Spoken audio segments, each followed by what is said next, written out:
क्या आपने कभी उल्टा पिरामिड देखा है? जमीन के अंदर बना एक अद्भुत उल्टा पिरामिड, वो भी भारत में। एक ऐसी कलाकृति जिसे देख के आपका दिमाग घूम जाएगा। आओ दिखाता हूँ। 9वीं शताब्दी के दौरान राजस्थान में गर्मी 50 डिग्री तक पहुँचती थी, बारिश कम हो रही थी, लोग प्यास से मर रहे थे। तब निकुंभ राजपूत वंश के राजा चांद ने अपने वास्तुकारों से एक ऐसा वास्तु बनवाया जो सदियों तक चला और इतिहास बन गया। यह है चांद बावड़ी। राजस्थान के दौसा जिले में एक छोटा सा गाँव वभानेरी में स्थित है। दुनिया की सबसे गहरी बावड़ियों में से एक। कला और विज्ञान का अद्भुत संगम। लेकिन इसे कैसे बनाया? इसे बनाने के लिए दो कंस्ट्रक्शन टेक्निक्स इस्तेमाल हुए। पहली है नेगेटिव टेक्निक, जिसमें ऊपर से नीचे की तरफ खोदना शुरू किया, मिट्टी हटाई, पत्थर काटे। दूसरी है पॉजिटिव टेक्निक। अब उन कच्ची दीवारों को मजबूत करना था, तो उन पर लगाए गए पत्थर के बड़े बड़े ब्लॉक्स, एक के ऊपर एक, और उसी खुदाई में से सीढ़ियां तराश दी, कॉरिडोर्स बना दिए बिना सीमेंट के। ये लगभग 100 फीट जमीन में 13 मंजिल गहरी है। इसमें कुल 3500 सीढ़ियां हैं, लेकिन इनका सीढ़ियां बनाने का तरीका अलग था। आड़ा तिरछा, मतलब कॉम्प्लेक्स, लेकिन बिल्कुल सटीक। यह तीनों दीवारों की सीढ़ियां जब आपस में मिलती हैं तो एक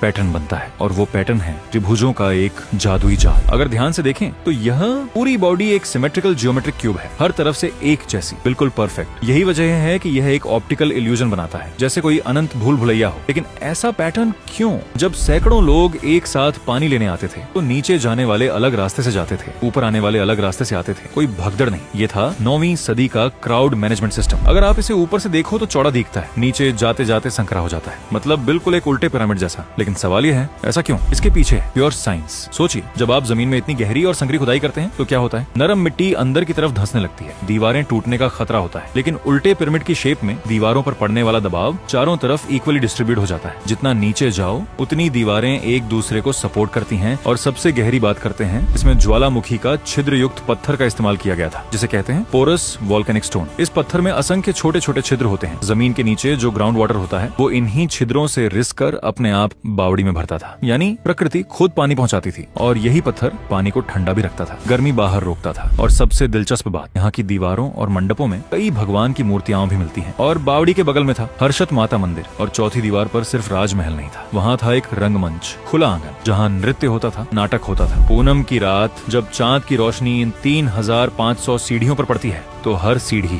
चमक उठती है और नीचे के पानी में पूरी बावड़ी का प्रतिबिंब उभरता है। और यह जान के आप हैरान हो जाओगे कि हम भारतीयों ने बनाए हुए इस स्ट्रक्चर से इंस्पायर होकर दुनिया के सबसे बेहतरीन में से एक माने जाने वाले फिल्म डायरेक्टर क्रिस्टोफर नोलन ने अपनी film the dark night rises में इसका बखूबी इस्तेमाल किया था।